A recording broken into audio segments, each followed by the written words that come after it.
es que el antisemitismo ahora no puede desaparecer.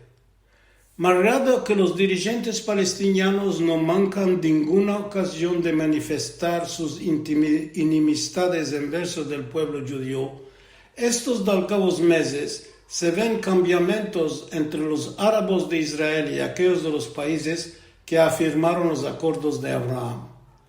A la ocasión de la conmemoración de la Shoah, hubo declaraciones de ciertos políticos y académicos árabes que finalmente aceptan la realidad histórica de la tragedia de los judíos viviendo durante la Segunda Guerra Mundial.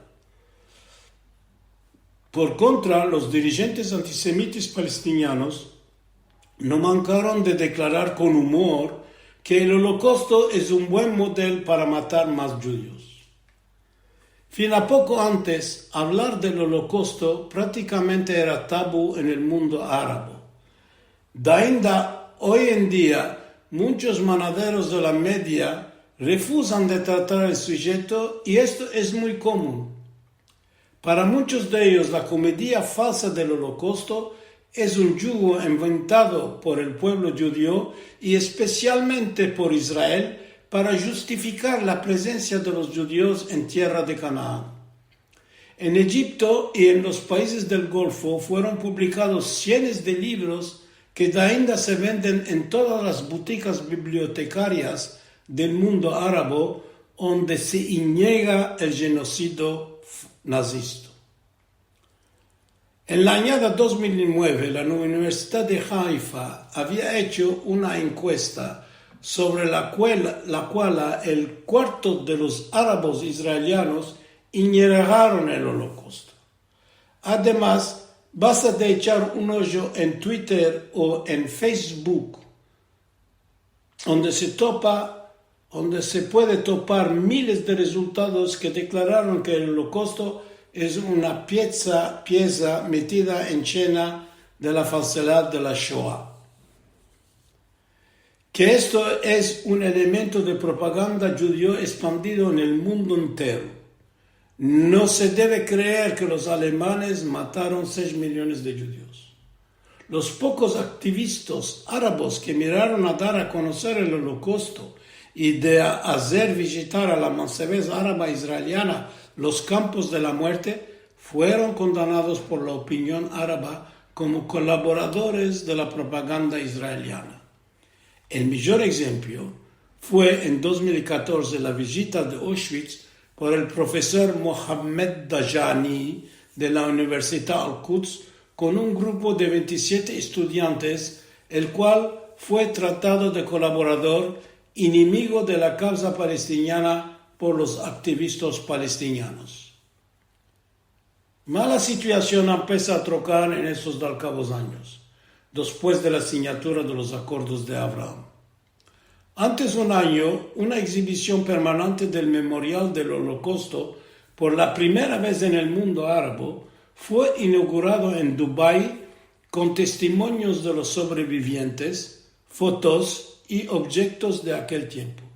Es así que este año, el día de la conmemoración, fue marcado en muchas ciudades del mundo árabe, de Manama a Abu Dhabi y a Rabat.